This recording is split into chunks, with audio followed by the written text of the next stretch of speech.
Bonjour, chers amis.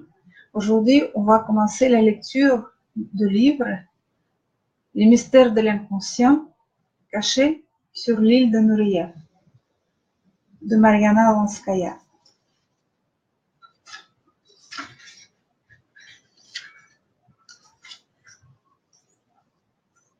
À toutes les grandes-mères. Premier chapitre. Tout a commencé un jour de printemps pluvieux et froid, comme il n'a jamais été auparavant. Les arbres fleurissaient comme si de rien n'était, mais le ciel ne leur répondait pas, car les nuages épais, couvrant le ciel d'une masse menaçante, étaient prêts à déverser à chaque instant des torrents d'eau sur les têtes des passants. La lumière était étrange. La masse de l'air, condensée par certains endroits, laissait entrevoir des passages, des couloirs entiers avec une substance très fragile, ressemblante à une poussière de cristal.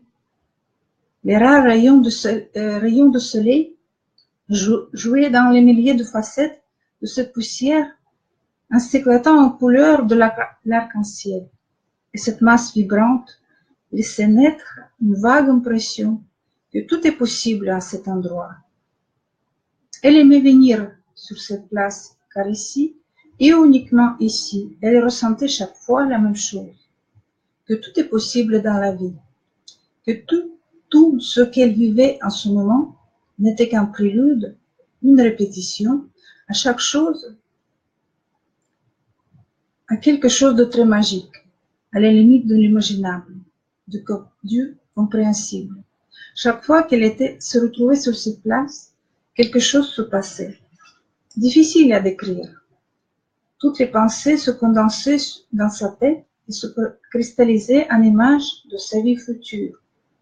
Bien que rien dans sa vie actuelle ne lui dît que toutes ces images étaient réellement de sa vie future, elle le savait très précisément. Et pour ces raisons, elle aimait se promener sur cette place 5 heures de l'après-midi, dans la foule des gens rentrant de leur travail, enveloppés par le bruit des klaxons de voitures, par le gaz d'échappement, par les dialogues imperceptibles des milliers de portables et des chants des oiseaux. Elle se voyait voyager autour du monde entier, faire des films, monter les marches des festivals en robe de star, découvrir le sens de l'univers, aimer l'homme le plus désirable de la planète, monter sur une soucoupe volante et connaître les lois de la gravitation. Et tout ça de façon très réelle, matérielle, très saisissable. Il semblait qu'il lui suffisait de tendre la main en avant et elle sentirait les objets, elle sentirait les odeurs, les parfums, les flashs de paparazzi. Un léger sentiment d'extrême puissance commençait à lui tourner la tête. Brusquement, Christine se réveilla et regarda autour d'elle. Non, rien d'extraordinaire. Ce n'est pas pour aujourd'hui, se dit-elle dans sa tête. Tout était si réaliste et normal. Seules les fleurs sur les gazons avaient poussé davantage, très très jaunes, éclatantes. Elle attirait son regard sur elle. À ce moment, elle entendit une petite voix intérieure. « Attends encore un tout petit peu. Les miracles sont tout près de toi. Sois attentive, ne les laisse pas, ne les chasse pas. Ils sont très puros pour l'instant. Il faut faire attention à ne pas les brusquer. Sinon, ils ne reviendront que dans très longtemps. » Et la voix disparut aussi soudainement qu'elle était apparue. Christine n'avait pas peur d'entendre cette petite voix interne, car elle l'entendait souvent. Et elle était assez habituée à sa présence. Bon, puisque ce n'est pas pour aujourd'hui, je vais rentrer, se disait-elle en pensant à une tasse de thé devant l'écran de la télévision qui remplissait ses douces soirées solitaires. Mais ces soirées ne lui plaisaient pas pour autant, car elle savait, qui sait pourquoi, que tout cela allait être bouleversé d'un jour à l'autre, et elle se retrouvait dans un tel peloton d'émotions, d'événements, d'actions et de relations que l'idée de se reposer d'avance ne lui déplaisait pas du tout. À ce moment précis, chez lui, il était que 8 heures du matin. et le soleil tapait déjà fort sur les toits des maisons voisines, quand il se réveilla pour une ordinaire journée de travail. Ce jour-ci, Bill n'avait pas le temps pour les réflexions matinales. Il fallait résoudre les derniers problèmes de scénario avant de lancer le tournage. Cela lui prenait la tête. Ce scénariste têtu comme tous les débutants, il ne voulait pas à aucun prix lui laisser la priorité de la décision. À lui, propriétaire de ses studios. Dans sa poitrine commençait à bouillonner une légère colère. Comment ose-t-il, lui, aurait-il fait tous les sacrifices que j'ai fait moi pour construire ce studio? Savait-il comment je détestais tous ces producteurs qui m'obligeaient à jouer ce que je ne voulais pas? Moi, le grand patron. Maintenant, c'est moi et moi seul qui dicte les lois ici. Et lui, s'il s'incruste dans son idée encore une journée de plus, je le vire dehors, je stoppe le film. Voilà. Bill n'était pas du tout fier de lui, mais cette colère, il ne la maîtrisait pas du tout en général. Une fois commencée, elle ne cessait pas de grandir durant la journée entière et à la fin, elle éclatait en grand scandale. Il devait alors se retirer dans sa villa, seul, sans parler à personne, ce qui augmentait sa pression de son mécontentement. Mais il ne pouvait pas vraiment rien faire. Cette force animale était plus forte que lui. Il devait toujours avoir raison, quel que soit le prix à payer. Et le prix, souvent, était très cher.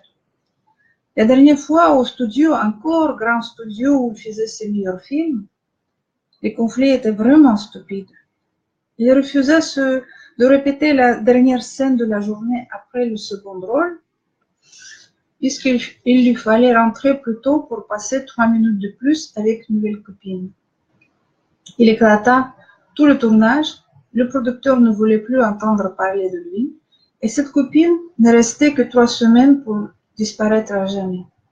Bon, d'accord, il a gagné assez d'argent pour pouvoir être totalement indépendant, et il a pu ouvrir sa propre boîte de cinéma indépendante, ce dont il était très fier. Mais l'histoire menaçait de recommencer. C'est vrai, il ne voulait plus de ces conflits qui risquaient de compromettre ce studio pour toujours. Et il fallait freiner fort.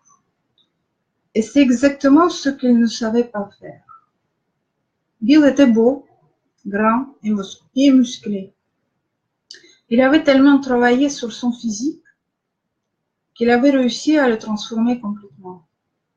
Il était très maigre dans sa jeunesse, puis il était devenu musclé. Il avait un regard troublant et sobre, puis il était devenu un homme souriant avec un air d'une intelligence éclairée. Il n'aimait pas le sport et le mouvement, mais il était devenu un vrai Schumacher. Et il n'avait rien qu'il ne pouvait pas se permettre.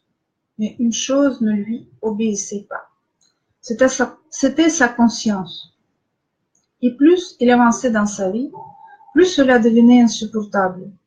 Pour éviter tout conflit avec ses collaborateurs, il avait arrêté de passer les soirées avec eux, dans les grandes fêtes qu'il aimait tant. Il avait arrêté de les inviter chez lui pour les somptueux dîners qu'il organisait auparavant très régulièrement. Il fuyait toute la société de la ville, qu'il ne vivait que des mondanités. Les gens commençaient à le trouver bizarre. Et il lui restait une seule chose, c'était son cinéma, ses studios, où il pouvait retrouver la paix et le calme du travail quotidien. C'était son temple. Et personne ne pouvait pas troubler l'harmonie qu'il avait réussi à installer au prix de tels efforts. Bref, la journée était cruciale. Il fallait à tout prix éviter le scandale, mais comment, il ne savait pas encore. Il comptait sur l'inspiration du moment, comme toujours.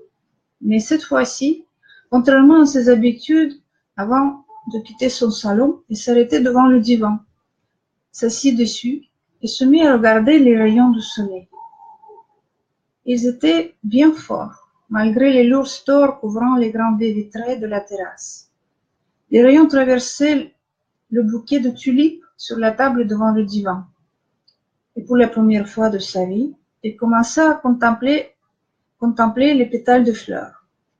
Il se moquait complètement que l'équipe l'attendait, que sa journée devait être chronométrée à la seconde près, mais qu'il lui fallait résoudre ce problème de scénario qui le tracassait depuis hier soir.